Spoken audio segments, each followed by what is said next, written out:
Hey, what's going on, everybody? Welcome back to Conquer Your Kitchen. It's your man Tony, and today we are going to do sugar cookies. A good, solid sugar cookie recipe is essential in every kitchen, in my opinion.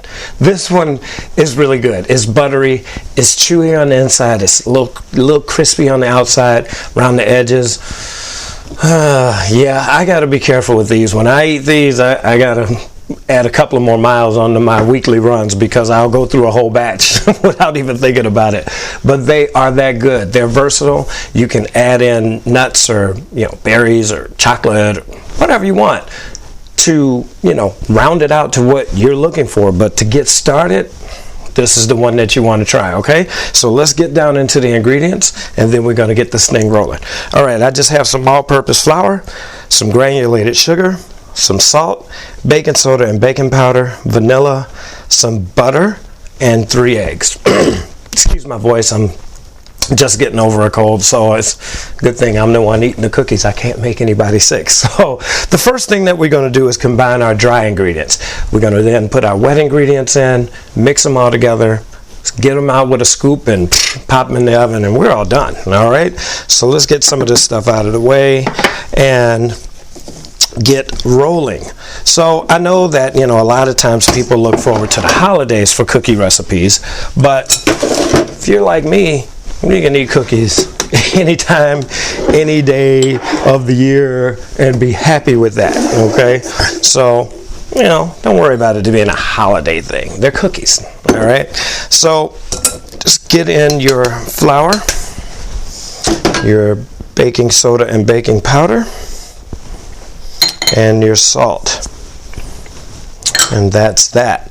Now I know some people are saying, wait a minute, you forgot about the sugar.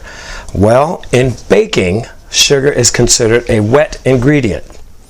Okay, I know we get some weird looks, but yes, sugar is a wet ingredient in baking because when heat is applied, it will turn into a syrup, aka liquid, so it goes in with the wet ingredients. All right, sifting is not necessary. I just like to sift because I like my gadgets. So if you don't have a sifter, put everything in the bowl and just give it a good whisk and make sure everything is incorporated. Okay, it's not that huge of a deal. All right, so let's get our butter in, and the butter is very, very soft. I mean, it's like literally somewhere between melted and just soft. Okay, I need to get that up, that'll bug me. So that's the key to these being soft and staying soft. Okay, so what you want to do is just get these into your bowl.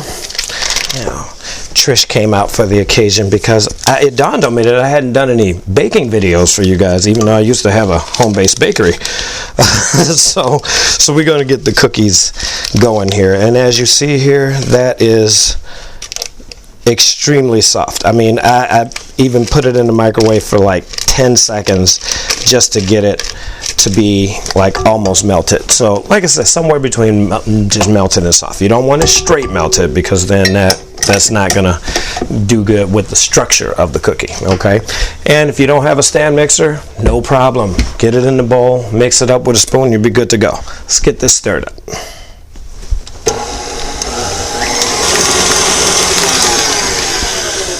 Okay, now with these cookies, you don't want to get it too creamy. Okay, get too much air incorporated in. That's kind of the texture that you're looking for, or the consistency. Okay, that again is going to aid in these cookies staying soft. If you whip it, which a lot of recipes call for, and I'll come back with some other ones and I'll show you that if you get it really, really creamy, you're incorporating a lot of air, then you're going to get more of a crispy cookie, like a shortbread, and that's fine for that, but not for this. Okay, and then just want to incorporate our sugar very slowly to our butter mix. Okay, that's really all you want to do to your butter and sugar, and that's basically what you're going for. And there's one of the best tastes in the kitchen, butter and sugar. Okay, for your eggs, always crack your eggs in something else, and that is why, because I just got a shell in there. And if I would have done that over my bowl, that shell would be in there and I would have to hunt for it. So do it over your bowl and then go into your mixture from there, okay? And when you're putting in your eggs, these are room temperature eggs. Just do them one at a time. As soon as the first one gets incorporated, go on with your second one. And so on. The second one gets incorporated, hit it with the third one. Now you want your eggs to be room temperature because if they come straight out of the refrigerator and put them in here, they don't incorporate as well. They'll still do it, but you don't want to overmix this. That's the whole point of having them room temperature, okay? Let's put in our vanilla extract. And we're going to scrape down our bowl, and we're almost done, guys. All right. So if you end up with that, you're in the right ballpark, okay? You are on your way home. Now, people ask me, oh, how long have you been baking? Not very long at all. I just started baking a few years ago. I mean, I did your, standard box mix cakes and stuff like that for my kids, but I never really got into baking until I made a cheesecake and somebody told me I should sell it. And I was like, all right, so that's how I started. But I have picked up a lot of things along the way, and I want to share those things with you guys. So once you get your flour in, you want to do it very slowly because you don't want this to shower you all over the place. Okay, and as you noticed, I did it in two parts. So that was the first half, and then put in our second half, and then just let this go.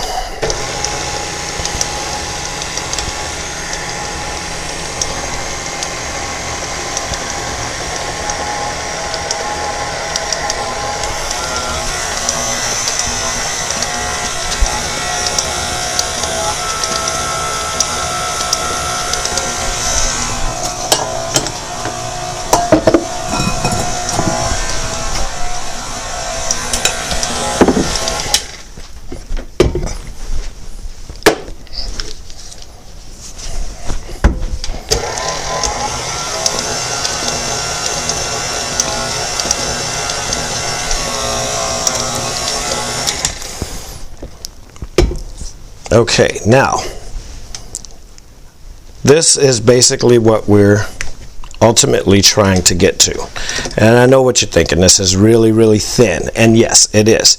Because at this point, what we're going to do is put this in the refrigerator and let it set up for about half an hour or so, something like that. And what's going to happen is that butter that was so soft before is going to re-solidify, and it's going to make these a lot easier to shape into cookies. So I'm going to go ahead and pop this into the refrigerator, and in about half an hour I'll be back. See you soon. Alright, so we're back, and my dough has sat, and as you see, it's a lot thicker than it was when it first went in, when we first took it out. So this is basically the consistency that you want, that you're aiming for, and it just depends on how much you have. And sometimes what I like to do is actually put them out, shape them, and then put them in the refrigerator. It just makes them cool off a little bit faster. So with these, all you want to do is take these and get a cookie scoop, and if it's cooperating, just get it right on the sheet, put some parchment paper down, and you want to give these some room because they are going to spread.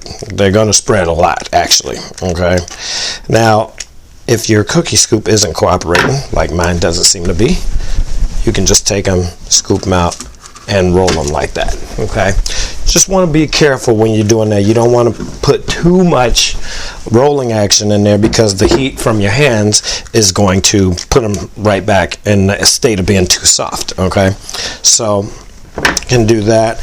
And like I said, these are going to spread, so I'm actually going to set them out like that. And from this recipe, you should get about 24 to 30 cookies, depends on how big you make them. But yeah, this is pretty much it, and this is your dough. and it's ready to go. So if you were going to do something else with this, like put some nuts or something in there, you can either put them in on top, you can roll these in some sugar, you can do a lot with this, just your basic sugar cookie recipe.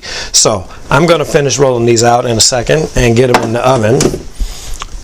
But by the magic of video and editing, we already have this batch that was already made up. And as you see, like I said, they will spread, okay? And this is going to be a really thin cookie. And as you see, it's really, really chewy and soft.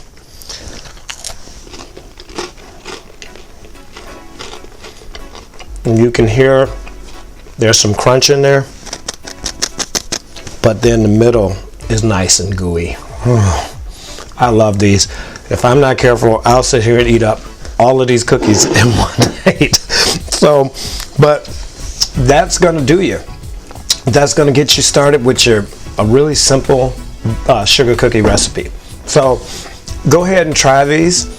Put it down in the comments that you tried them. I would love to hear how they came out for you. Okay? So in the meantime, if you haven't already, please subscribe to my channel. That would help me out a lot. Tell some friends about it. Once you subscribe, there's going to be a bell. That's your notification bell. Click that bell, and every time I upload a video, you'll get a notification. So until I see you guys again, I just want to say thank you. Peace out. God bless you. Bye-bye.